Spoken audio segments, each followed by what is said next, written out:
with limiting beliefs, they're really a thought or state of mind that you think is an absolute truth and stops you from doing certain things. They don't always have to be about yourself. They could be about how the world works, ideas, and how you interact with people.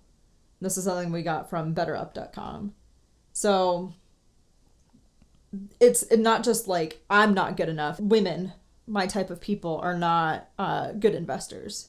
Yeah. Or there's so many ways you could look at it. Like, Right. I grew up below the threshold of poverty, and, no one makes it. Right. Although there are People a lot like of stories. me Yeah, don't people like do- me don't do deals like this. Right.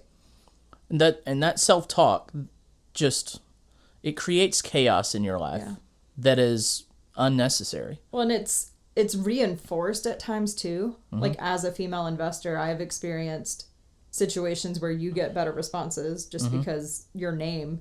I'll send emails with your name just to get the response I need. I hate that. I know, but if I let that hold me back, then it would have an impact on our business. Yeah. I don't let it hold me back, though. I get frustrated and then either decide not to work with that person anymore or just get around it by using your name when I need to, or you handle that person, but right. You find a way around it, I guess, is the best way to approach it. So I guess we'll talk through, how do you overcome limiting beliefs?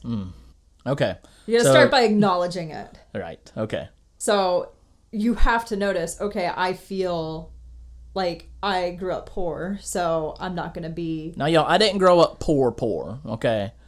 We didn't grow up with a lot, but I didn't grow up poor. Let me just reframe that. Okay. But if you are in that boat and you grew up poor. Eric grew up with not a lot. There we go. Let's just do that. And I think there was an assumption for you of, what about college? Like, did you think college was something you were cut out for? Or? I think I said this on a past episode somewhere. I didn't know I was going to college until about 2 months before I graduated high school. And the only reason it happened was because someone believed in me at the school and said, you need to go do something with your talents. And I know you don't know if you can figure out how to pay for it. The admissions office will help you figure it out. You can get a scholarship playing the tuba. You're good at it. You have a good heart. You can help people by being a teacher. I think that's what you need to go do. So you were forced to acknowledge it. I was absolutely forced to acknowledge it. Yeah. And I'm forever thankful that my high school band director injected himself into my life at that time to say, Eric, you need to wake up. Because when you graduate high school, you don't get the opportunity to have, the system telling you where to go, where to be, and what to do. You're going to be on your own. Right. And if you don't have something figured out, you're going to flounder. And it's not going to be pretty. Right. And I was terrified of what that life might have looked like for me. Yeah. Because I saw what the people in my town did after high school when they didn't have a road to take. Yeah. And it was terrifying. Right. So you were forced to acknowledge it. Yeah. If you don't have someone in your life like that, I think it takes a lot of self-reflection and trying to find areas where you think either your environment or the world or the way you talk to yourself might be something you're saying that might be holding you back. Yeah. I know some of my limiting beliefs are just around, I guess, self-care and self-compassion. That's something that has come up for me of late. Of if a friend was in a situation, I would respond to them very differently than how I respond to myself. Yeah. And it holds me back because I'm sitting there just constantly beating myself up internally. Is that the grace factor, though? Yeah. Of giving yourself just an insane amount of grace. Right. I mean, I think as a woman, a lot of times we look in the mirror and see something and think certain thoughts of like, oh, I don't like the way this certain body part looks. And I can't speak for men, but I know that's a common thing for women. But you would never say to a friend, oh my gosh, your love handles are so big, or... Yeah.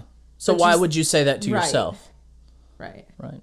And it's body positivity is a big thing. Because a lot of limiting beliefs surrounding, the way you see yourself comes from, I'm not going to use the word lightly, but, systemic, views on what the perfect body is supposed to look like. And, there is no perfect body. There is no perfect, anything, really. I mean, there is one perfect thing in this whole universe, in my opinion, that's Jesus Christ. But everything else is just what you make of it. Right. So when you make a mistake, or you don't like the way you look, or really any of that, it's acknowledging it and then trying to find a way to move on. Mm-hmm. And I think a lot of times we have these limiting beliefs of, that's great, I would love to have my dream life, but I'm just not cut out. It's not for me. And if you think that way, as Henry Ford said, you're right. That's how your life is going to play out. Yeah. But if you start changing your thought pattern, you can achieve it. Yeah. So start thinking about what limiting beliefs you have, and you can't fix it if you don't know about it. Right. So acknowledge it, decide you want to change it, Mm-hmm. and then once you decide you're ready to change it, then start replacing it with new thoughts.